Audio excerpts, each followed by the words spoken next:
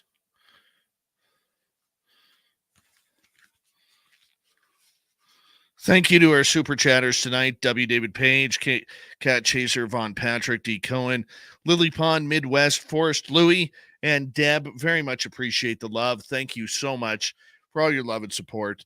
And here we go, everyone, with the final half hour.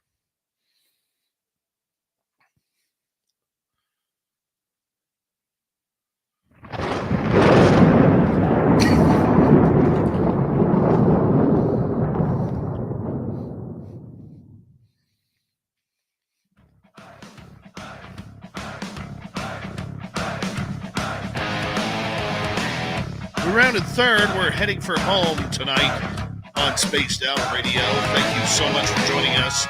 My name is Dave Scott. Very much appreciate earning your listening ears. I want to remind you that if you missed most of this show or others, check out our free archives by going to youtube.com/Spaced Out Radio.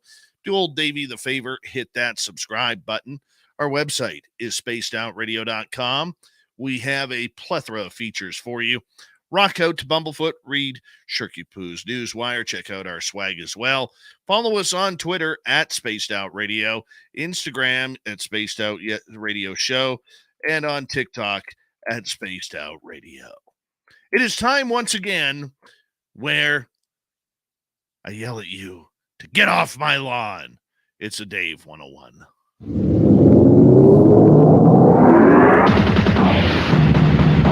It's time for Dave 101.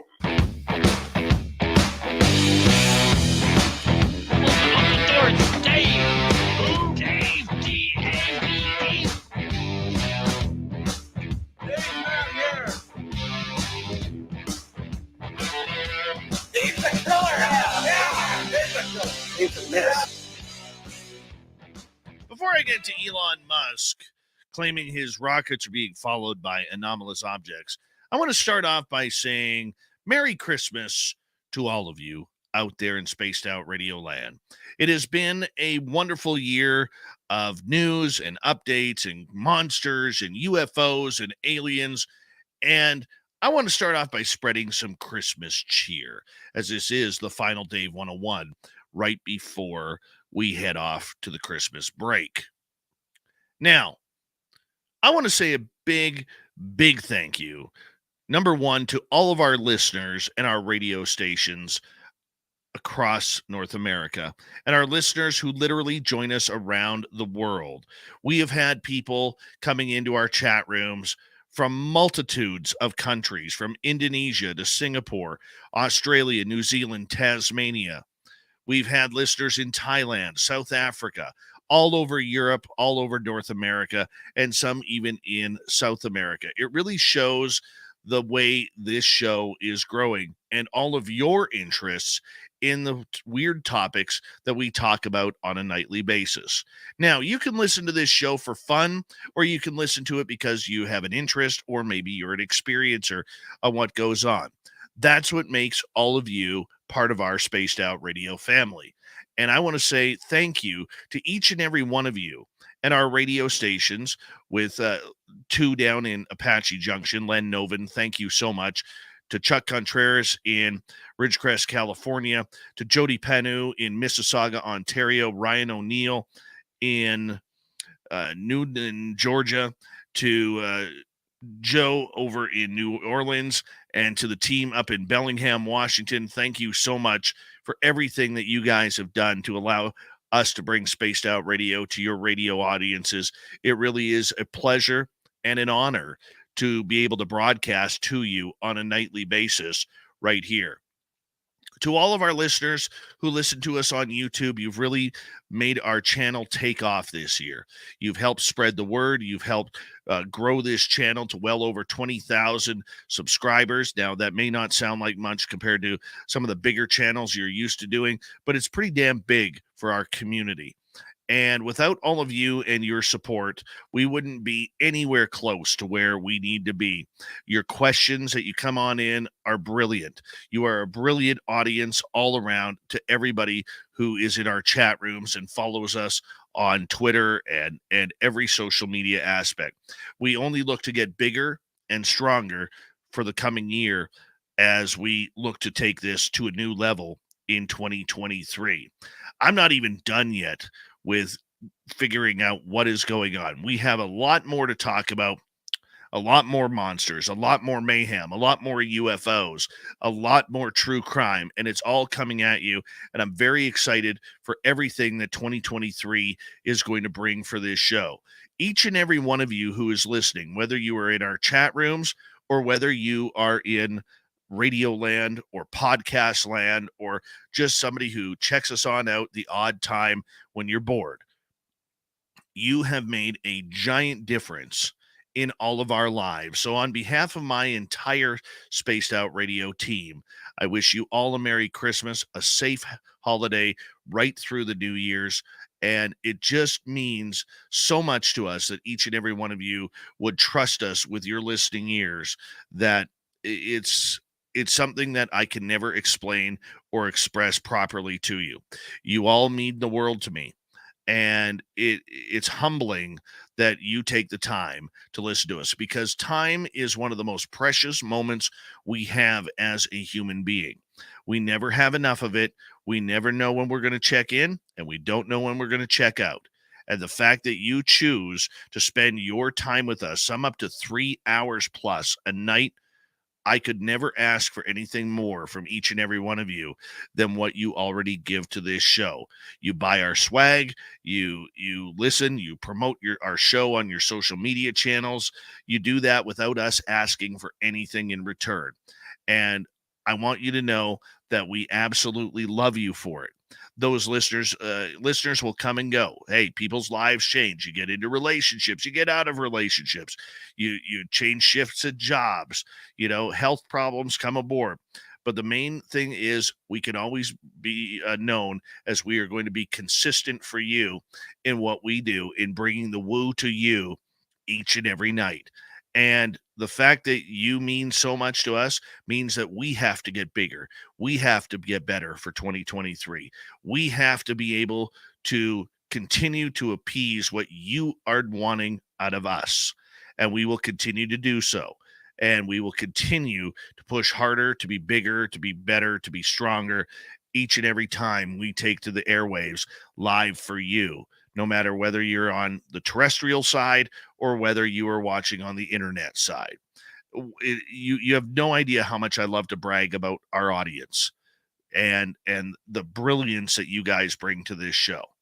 And thank you from the bottom of my heart, from everybody on our Spaced Out Radio team. Jessica Jones from Off the Trails, the After Hours show with Grant and Danielle and Nick. We are soon going to be adding a fourth to that show, a gentleman named Marquise Williams. You guys are going to love him. He's a UFO experiencer. To Terry Hall and Duke Sullivan and Tim Senor for making this special. To Kat and Filth for helping book the show and making this such a grand night for all of you, for picking out wonderful, wonderful guests for us to speak with on a nightly basis. It is absolutely amazing, and everybody else that is a part of us, whether they're on the booking side, whether they're on the business side, whether they are on the on-air side, each and every one of you means something to us. And I want to thank you all for being there with us night in and night out. And hey, we're going to continue to make mistakes because we are only human, but we're going to continue to learn from those to make sure that we can bring stronger programming to you in the near future as well. So on behalf of everybody with Spaced Out Radio, once again, Merry Christmas to all of you out there. I'm not a happy holidays kind of guy. Okay, I'm not. It's Christmas time. They're not holiday trees, they're Christmas trees. They're not holiday lights, they're Christmas lights. Call me a traditionalist, call me a dinosaur, don't care. Merry Christmas to each and every one of you, and I mean that from the bottom of my heart. So thank you very much. Now, getting to another topic at hand here that I wanted to bring up with all you guys. Elon Musk recently stated something that we knew was going on, something that I have told you for months had been going on, and that is that almost every rocket that fires into space literally is followed. Now, in a recent article, Musk came out, said that there seems to be weird anomalies following the rockets when they enter space. No kidding, Elon. We know that Elon Musk has been read in by NASA on what's going on. We know that he has also been very vague on the topic when it comes to UFOs or aliens. This is one of the closest times we have actually heard him say anything regarding UFOs and the SpaceX rockets. Now, we have been telling you for months and complaining, whining, bitching, moaning about how NASA has lied to you. And Elon Musk now coming out with that once again proves that NASA has been lying to you. At some point, we got to get to some honesty here. Where is the honesty when it comes to what they know? Where are these UFOs coming from? Look, these astronauts who are trained are the best of the best. They are people out there who are literally pushing the limits when it comes to knowledge, education, science, and their own skills of being at the top of their game. That's why they are chosen as astronauts. They're not chosen because they can dig a ditch pretty good or clean teeth very well. No, these are people who are highly trained observers. They are highly trained in everything that they do. We need to start trusting their words. And now with SpaceX having so many different cameras on board each rocket, we got to start trusting those images that are coming back that we'll probably never get to see. But we're going to have to take Elon's word for that. The UFOs, aliens, whatever you want to call them, they seem to have a very vested interest and curiosity about what we're putting into space. As we know, this has been happening since the Gemini program way back in the 60s, followed by Mercury, followed by Apollo, followed by the 80s when we entered the shuttle program. All of them have recorded UFO sightings the minute they leave our atmosphere. Why are they following us? We don't know. Where are they coming from? Well, we know it's not Earth because other countries really don't have the tech to be doing that. The Chinese and the Russians already know when we're putting our rockets up. Now, have they got these fancy space drones that are maybe saying, hey, what kind of satellites are they releasing? Could be. I doubt it. Because those same satellites would have been there in the 60s and the 70s and the 80s. Not just today. This is something that is going to continue to grow. These sightings, these astronauts who will have these experiences. Will they continue to keep quiet? Or will they be like Dr. Edgar Mitchell or McDivitt or Cooper or a plethora of others who have come out stating that they saw unidentified flying objects while in space? Look, the skeptics out there can sit there and say, well, they saw reflections off the ocean. They saw space junk. They saw whatever. No, they didn't. Look, there is always human error. And we know that human error happens every day. We know that our eyes play tricks on us. But when you get the best of the best out there who are flying commercial airlines, private airlines, private contractors, fighter pilots, military pilots, astronauts, part of their job is to make sure that aircraft, whatever it is, a rocket or an F-18, are being flown very safely. They know what's in the sky. Their radars let them know. And when their radar is not picking up something, or their cameras are picking up something, or the pilots themselves are seeing something following them, there's a good chance that's not human technology. We're not going to follow our own rockets to play tricks on them. We didn't during Apollo. We didn't during Mercury. We didn't do it during the X-15 test flights. We didn't do it during Gemini. We're not doing it now That's just a simple reality. Show me proof, Dave. Look, it's just obvious proof. The fact is, we continue to see rockets being flown up into space. And the more rockets that we put in space, the more curious these UFOs are going to become. They've seen us land on the moon, according to Edgar Mitchell. They've seen us blow up in the sky during our own mechanical errors. They've seen the best and the worst tragedies of NASA, and they are being followed. The question is, when will Elon Musk and NASA come out and actually admit that this is happening? We already know NASA isn't admitting anything because they are treating us like fools. They are treating us like we are stupid when it comes to unidentified flying objects. We got to remember, and we got to add to our accounts that this is happening, that there is something watching us out in space. And ladies and gentlemen, no, it isn't Santa Claus. That's your Dave 101. And if you have a comment, you want to let me know what you think on our YouTube channel, leave a comment below and let us know what you feel. And once again, Merry Christmas to each and every one of you. And I hope you have a very safe holiday season. What time is it? It's time for Shirky Poo's news! All right, let's get right to it. Start off with Nostradamus. 22 nearly over. It looks towards 2023 now. And if you're looking for predictions of Nostradamus, well, not much reason again to be optimistic. The 600-year dead astrologer from France made his predictions in 1555 in the book Le Prophétie. All right. And yeah, we're still apparently following it.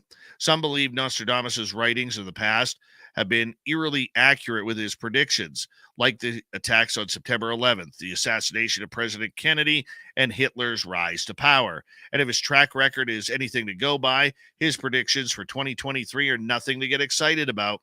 Well, let's take a look why. On one gloomy forecast, he predicts a great war will be coming in the following year, which could be a reference to the ongoing conflict of Russia-Ukraine. But who knows? The Americans may drop the glove somewhere in there.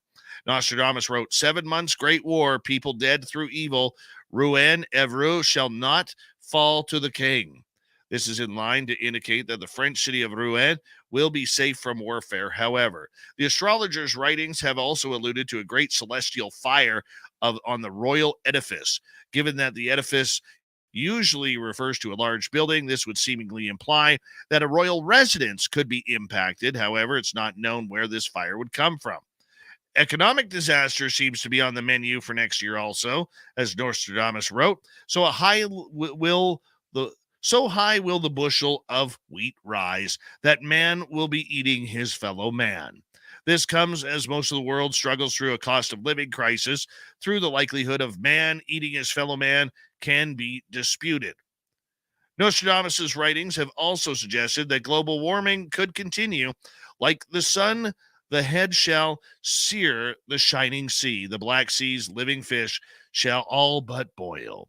When Rhodes and Genoa half starved shall be, the local folk cut them up, shall toil.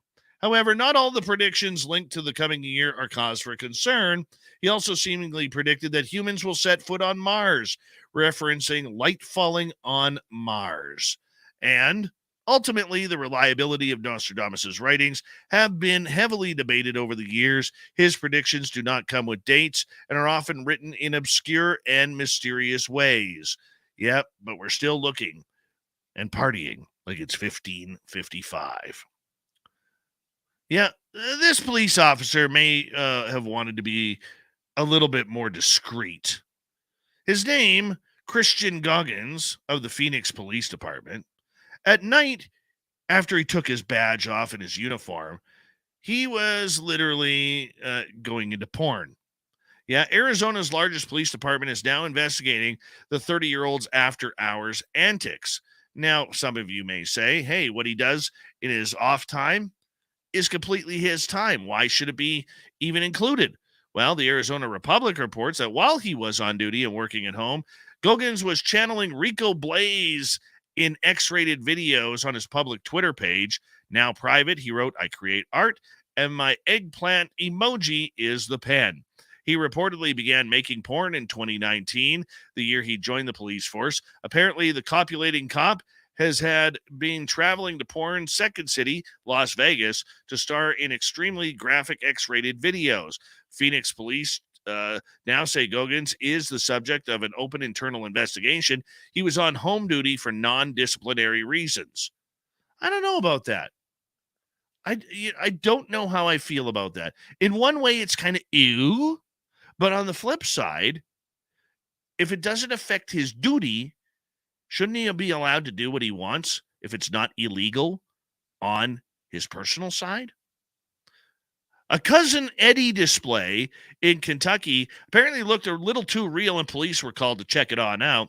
After receiving a call, a dispatcher described the scene to responding officers as a male standing outside. He is naked. He has a robe covering part of his body. He's exposing himself, and he has a hose between his legs. Officers arrived at the Shepherdsville home to find a mannequin in the yard from Cousin Eddie and National Lampoon's Christmas Vacation. It was decorated just like Cousin Eddie during the crapper is full type of exercise. How do you not know it's Cousin Eddie? This is a brilliant Christmas ornament. How do you not know? How do you get mad at this? I don't even know.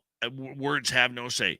If you haven't seen Christmas Vacation, shame on you. It is the greatest Christmas movie ever. Ever. Anyways, Texas officials are feeling the heat after their safe driving tweets caused concern from residents in an attempt to raise awareness of distracted driving during the holiday season.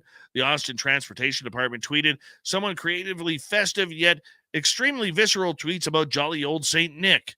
The Transport Department's official Twitter account said, "I saw Mommy kissing Santa Claus as inspiration, except they may have taken some liberties with the lyrics. I saw Mommy killing Santa Claus. Ouch." We got Mr. Ron Bumblefoot Thal rocking in the background with Little Brother is Watching. Bumblefoot is the official music of Spaced Out Radio, rocking us in and out of every single show. Get your horns up for the guitar god himself. Special thanks to everybody listening in at work, at home, in your cars, wherever you may be. Thank you to everyone in our chat rooms tonight on Spreaker, YouTube, LGAP, Facebook, the Space Travelers Club, Twitter, and on Twitter at hashtag Spaced Out Radio. I know you're out there somewhere. Remember, this show is copyright by Spaced Out Radio and SOR Media Ventures Limited. Thank you so much for choosing to share your evening with us, because together, my friends, We're watching. we own the night.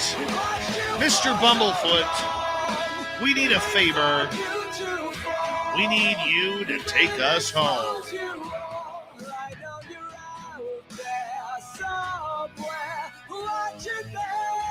Yes, the Woo train has docked for the night, but soon, my friends, we shall ride again. Your seats are always available. Your tickets never expire. And if you want to bring a friend, we've got room for them too. Good night. Merry Christmas, and we will talk to you next week.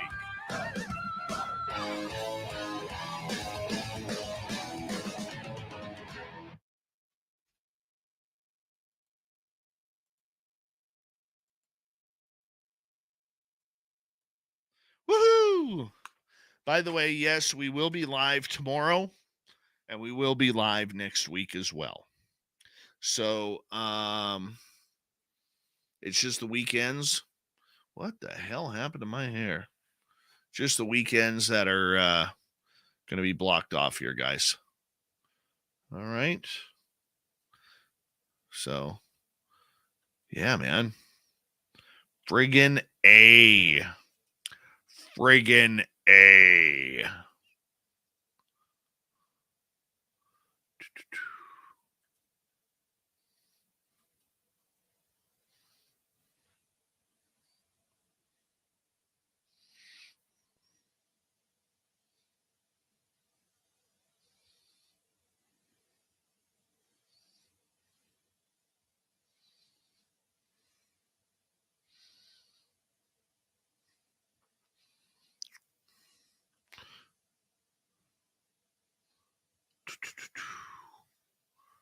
Give me an R-R-O-O-C-C-K-K.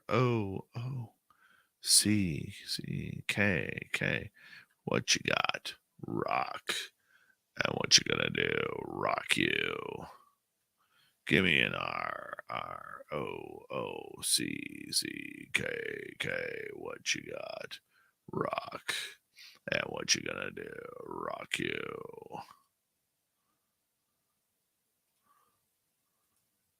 Yeah, man. Yeah, man. Rock and roll.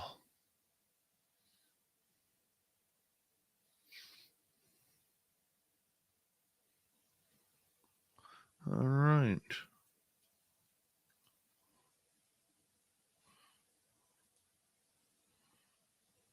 What a great year. Is everything great?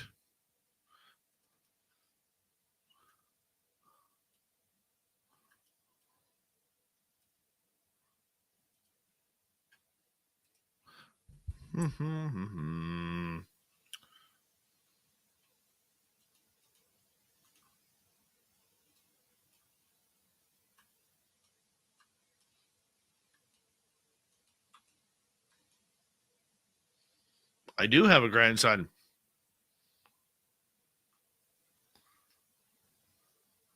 I'm sorry, Grandiza.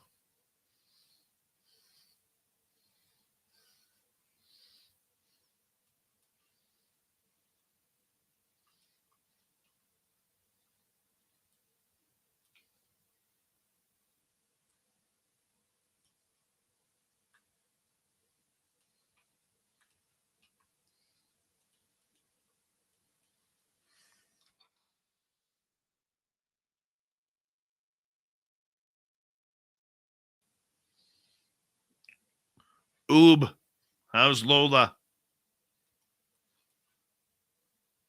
What's Lola up to?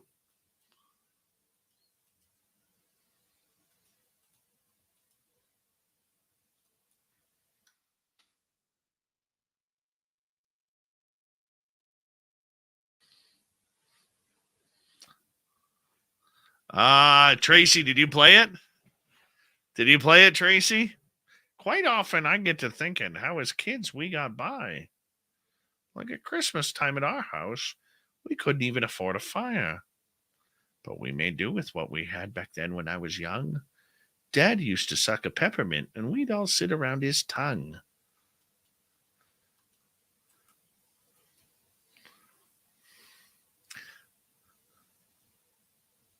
We couldn't afford no sparkly tinsel for our Christmas tree. So we'd just wheel old Granddad in and make the old blank sneeze.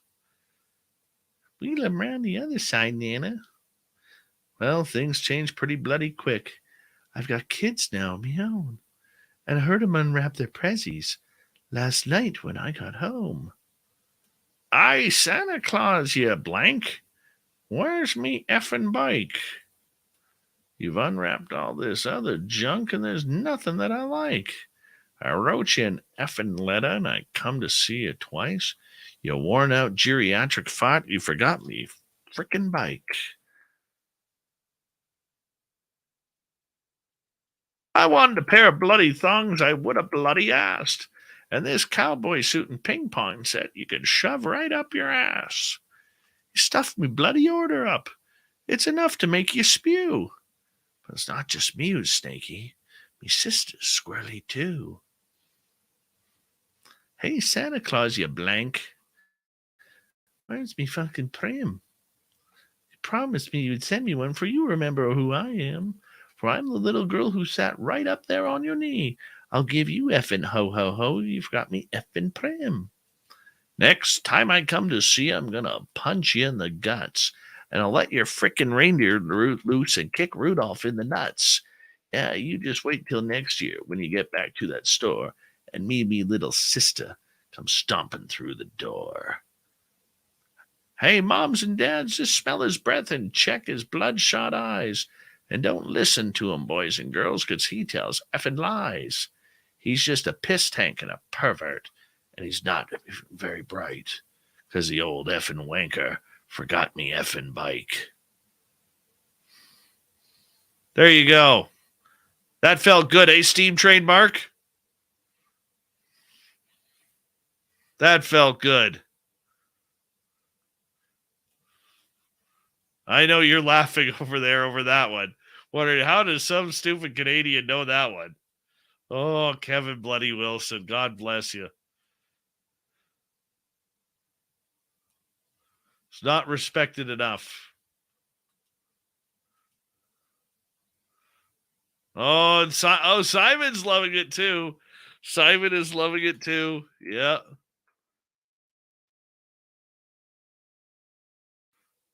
It's actually Australian. Yes, Jessica, there is a lot of those in there. It's a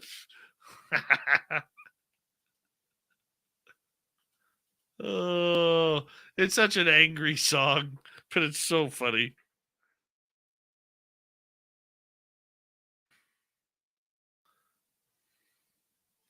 Oh my gosh.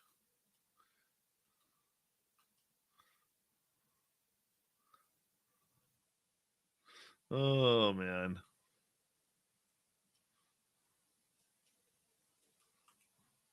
I hope I did the Aussies proud there.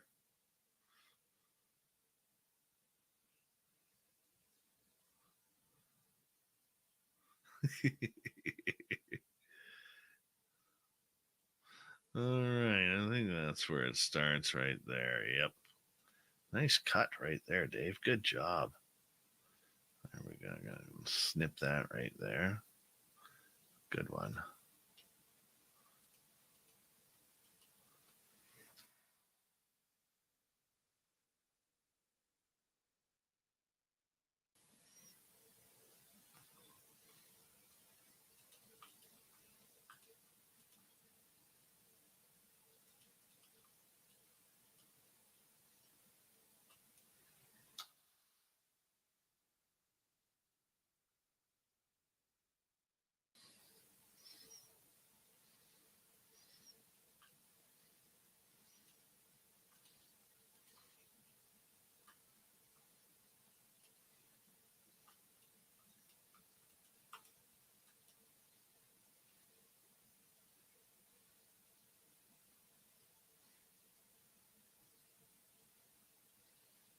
Ten and 0, Joe. 10 and 0. Never lost.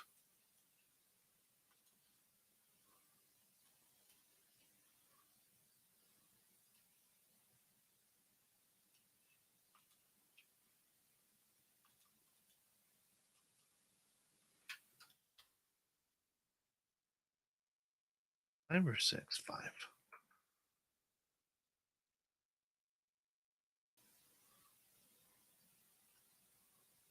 Ten and 0.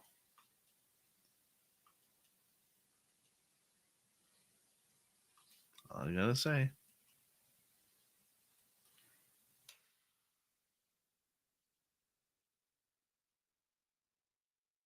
Hello, applesauce.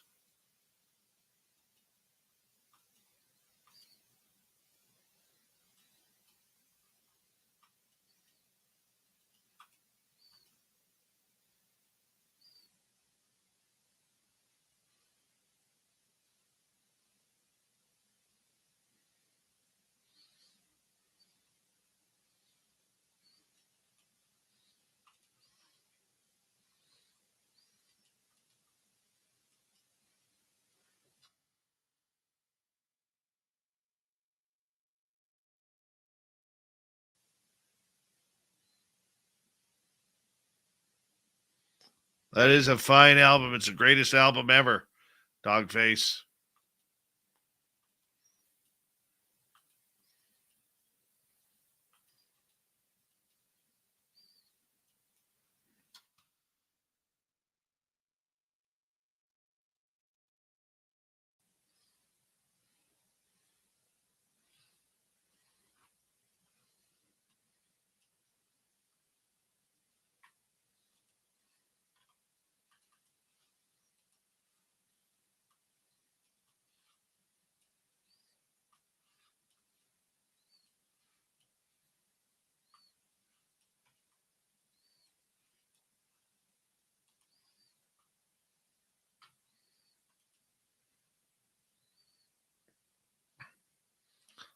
We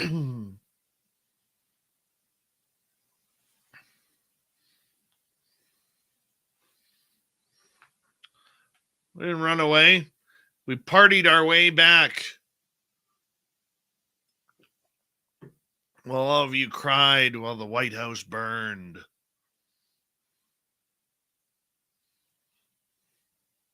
See this, Joe? 10-0. 10-0. I know it hurts, Joe. I know it hurts bad.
Nothing happening. Let's go to this one.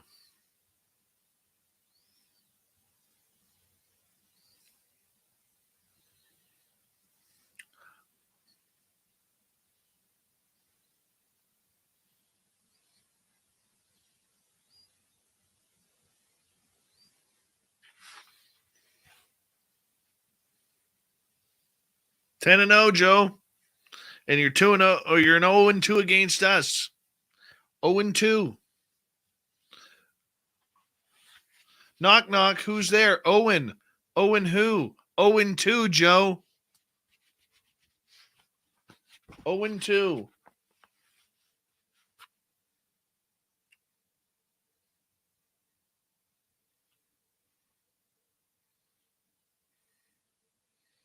I think I'm going to call Joe Owen from now on.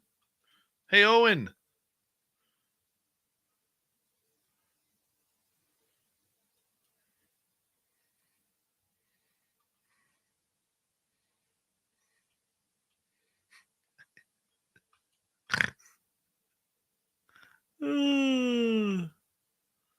You guys are hilarious.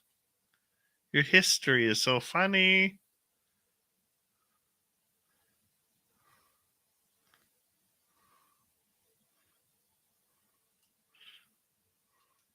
What is this?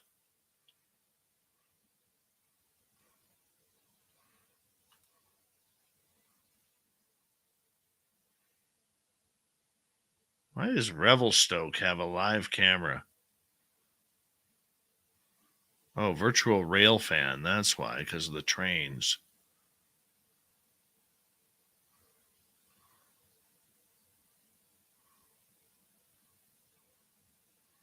Okay. Cool. All right. Well, let's get back to finding some animals here. Rosie's pan. Nothing. Let's go to Tau. We got a bunch of boring deer with antlers there. Let's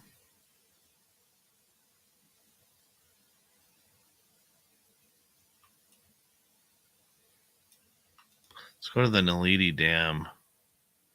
Nothing. Nothing.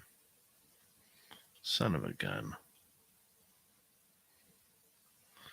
Kruger. Well, that must be from a bridge or something. Has to be. Yep, from a bridge.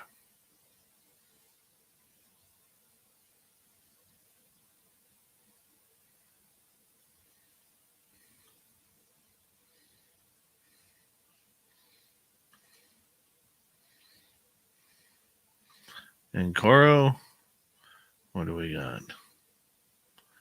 Nothing. My God, where did all the animals go? Cat eye, a bird. Oh.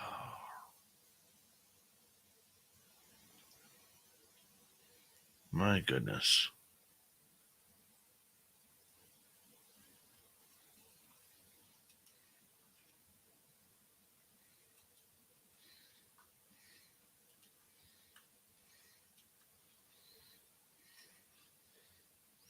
And maybe you had about 20 oryxes, but kind of tired of oryx right now.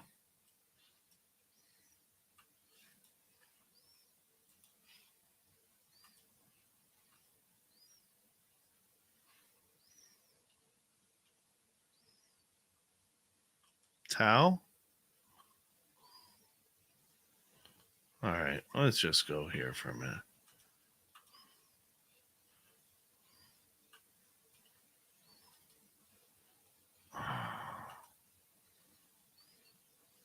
Getting frustrated.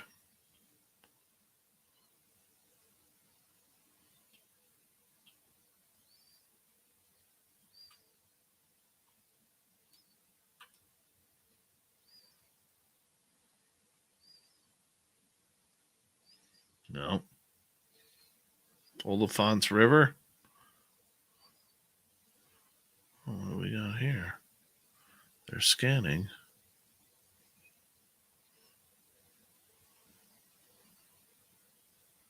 What do we got going on here?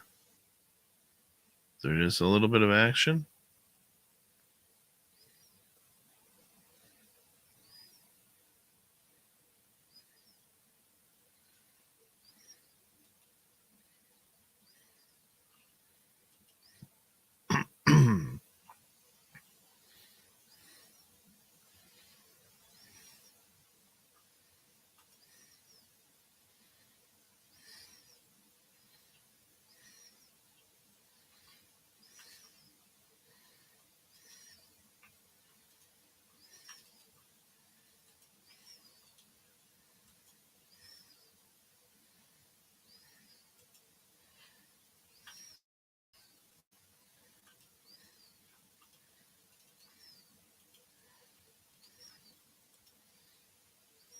Hello, Heather McIntyre.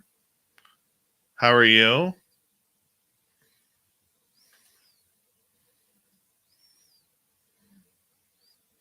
Probably outside. Bigfoot is not going to be inside of the house.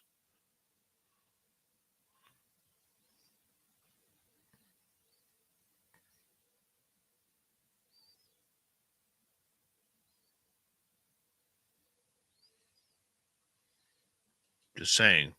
Good chance it's not going to be inside.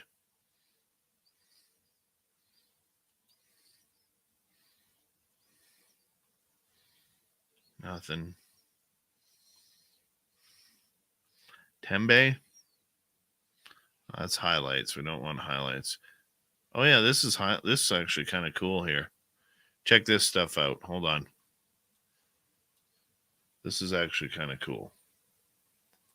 These are just highlights that we've missed.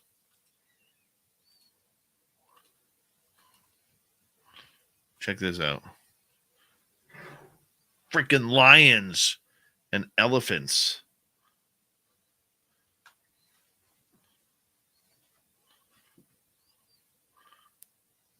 The lions are like, we don't want any part of this.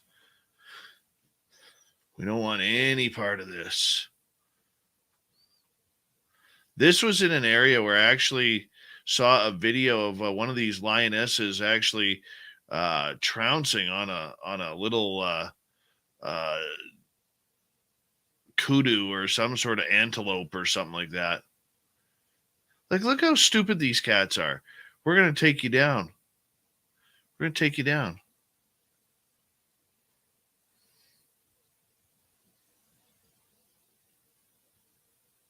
Taking on a bull elephant.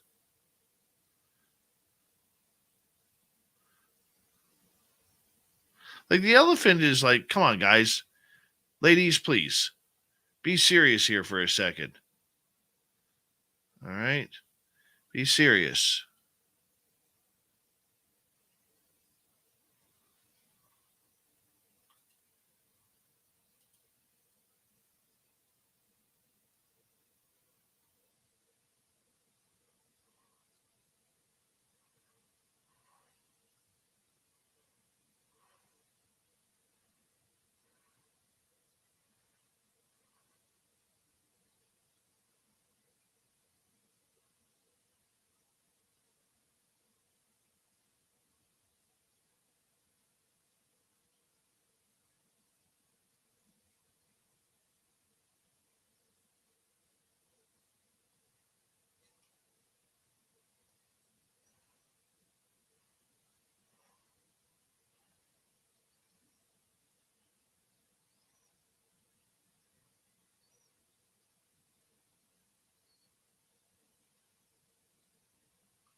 He's going to drop a deuce right there.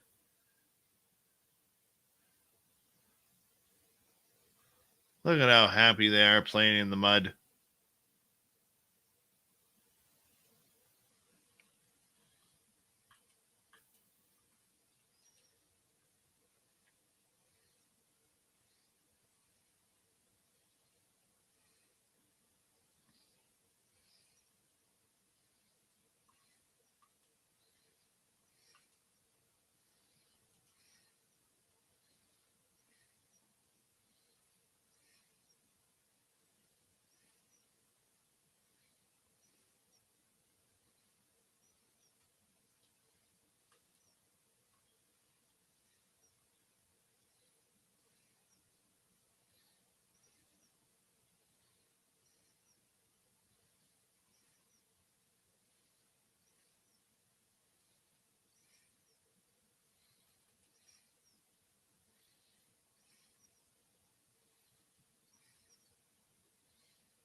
Look how much fun those elephants are having.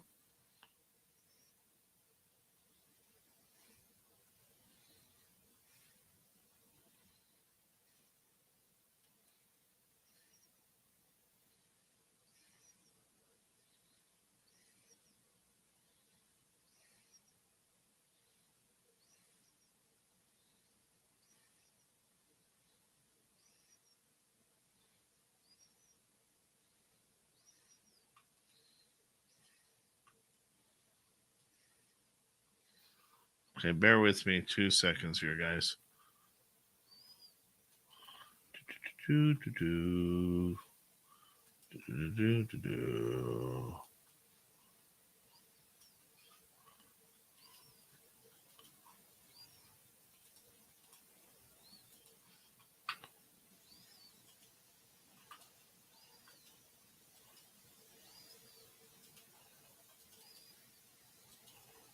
I'll be right back.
All right.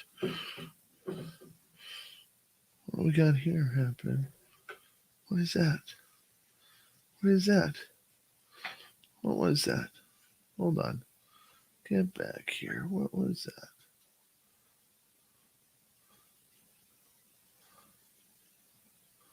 Oh, cool.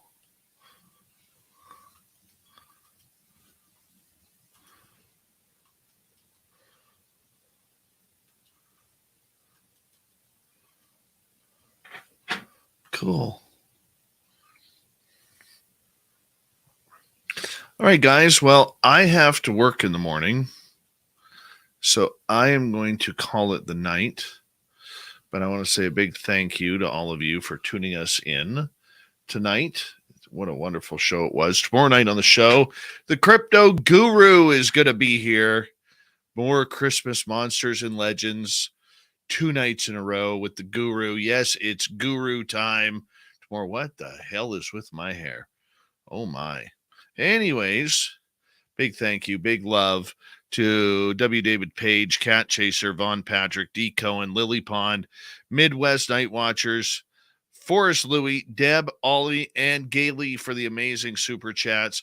Love you all. We'll see you tomorrow night. Yes, there will be no shows this weekend. Go over to Super Duke's channel at World Bigfoot Radio, and you can tune on in there on the weekend. And then I am back on Monday night, December 26th, for another great week of shows. So let's make sure we have a good one here, guys. And we'll talk to you all very soon. Good night.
Stay healthy, my friend. You too. You need bail money, give me a call. Always, Dad.